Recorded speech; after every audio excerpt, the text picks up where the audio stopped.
मित्रों, साथियों, सादर नमस्कार।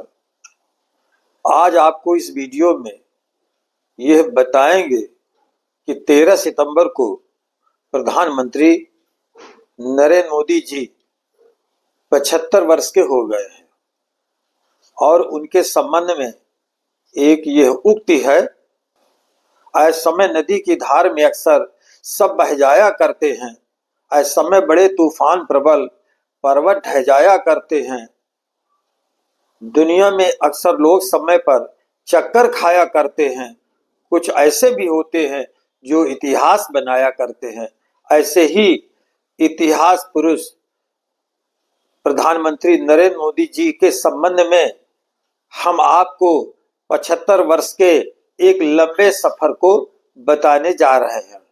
आप सबसे निवेदन है कि आप लोग अच्छाई को भी देखा करें, अच्छाई देखने की भी आदत डालें।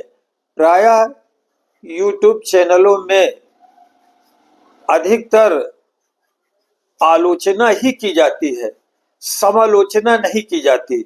वो हमेशा स्याह पक्ष ही उजागर करते हैं और उनका जो सुंदर पक्ष है वो कभी भी उसे स्पष्ट नहीं करते। आपको हर व्यक्ति की अच्छाइयों को भी देखना चाहिए। एक मंत्र है, नाक्षरो मंत्रहीनो मूलम च नानौषधम अयोग्यो पुरुषो नास्ति योजकस्य तत्र दुर्लभः। ऐसा कोई व्यक्ति नहीं है जिसमें कोई देदीप्यमान गुण न हो। आप अवश्य दूसरों के गुणों को भी देखें। आप हमेशा दूसरों के अवगुणों बुराइयों को न देखें, अन्यथा आप कूड़ा कचरा का ढेर बन जाएंगे। अगर आप दूसरों की अच्छाइयों को देखेंगे तो आप फूलों से सुवासित घाटी की तरह सुंदर बनेंगे। हम आज आपके बीच नरेंद्र मोदी जी के 75 वर्ष की समालोचना कर रहे हैं। आइए अब देखिए। शुरुआती वर्ष 1950। 17 सितंबर को गुजरात के बड़नगर में एक चाय की दुकान चलाने वाले परिवार में जन्मे। कम उम्र में उन्होंने बहस और सार्वजनिक जीवन में रुचि दिखाई। किशोरावस्था में घर छोड़ दिया और वर्षों तक भारत भर में यात्रा करते हुए सादा जीवन जिया। 1972 एक प्रचारक के तौर पर स्वयं सेवक संघ में शामिल हुए और अपनी राजनीतिक दशा निर्धारित की। 1987 भाजपा में शामिल हो गए। लालकृष्ण आडवाणी की 1990 की सोमनाथ अयोध्या रथ यात्रा और 91-92 में श्रीनगर के लाल चौक पर तिरंगा फहराने के बाद प्रसिद्ध निकाली गई यात्रा में अहम भूमिका निभाई। 2003 गुजरात मॉडल। मोदी ने औद्योगिक गलियारों को बढ़ावा दिया।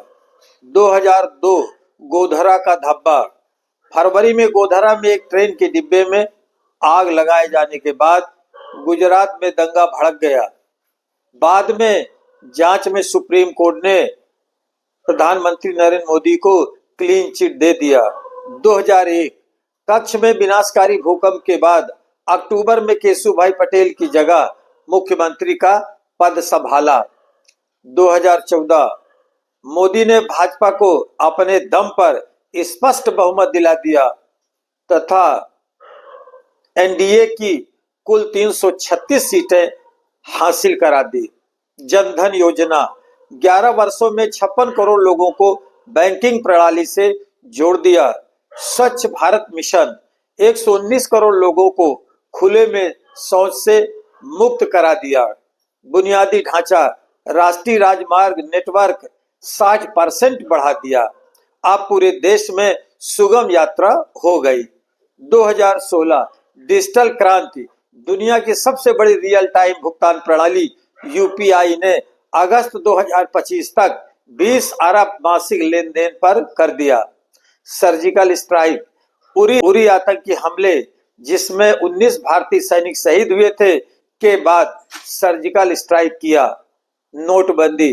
काले धन पर लगाम लगाने के लिए नरेंद्र मोदी जी ने नोटबंदी की। 2018 आयुष्मान योजना में गरीब परिवारों को स्वास्थ्य बीमा दे करके उन्हें लाभ पहुंचाने की पूरी कोशिश की। 2019 बालाकोट हवाई हमला, पुलवामा हमले में 40 सीआरपीएफ जवानों के शहीद होने के बाद फरवरी में पाकिस्तान के जैश ए मोहम्मद के एक शिविर को निशाना बनाया। 2023 नए संसद भवन का उद्घाटन हुआ। 2021 कोविड प्रबंधन में दुनिया का सबसे बड़ा टीकाकरण अभियान शुरू किया। 2020 पीएम गरीब कल्याण योजना में 80 करोड़ लोगों को मुफ्त अनाज मुहैया कराया। 2019 दूसरे कार्यकाल में भाजपा को आम चुनाव में स्पष्ट बहुमत दिलाया और फिर से प्रधानमंत्री बने। अनुच्छेद 370 का उन्मूलन करके जम्मू कश्मीर राज्य को केंद्र सरकार के सीधे नियंत्रण में लाया गया। जल जीवन मिशन, हर घर नल योजना के शुभारंभ के बाद से 12.4 करोड़ से अधिक घरों को नल के पानी से जोड़ा गया। 2024 मोदी ने अयोध्या में नवनिर्मित राम मंदिर की प्राण प्रतिष्ठा करके भाजपा के संकल्प को पूरा किया। 2025 पहलगाम आतंकी हमले में 26 पर्यटकों की मौत के बाद भारत ने 7 से 10 मई के बीच पाकिस्तानी कब्जे वाले कश्मीर में आतंकी को नष्ट किया। यह है माननीय प्रधानमंत्री जी की भौतिक उपलब्धि है। लोग गर्व से फूले नहीं समा रहे। यदि आपको नरेंद्र मोदी जी के 75 वर्ष के इस पूरे कार्यकाल को देखकर प्रसन्नता हुई हो तो आप कृपया इस चैनल को सब्सक्राइब करके लाइक कीजिए। बहुत बहुत धन्यवाद। जय हिंद, जय भारत।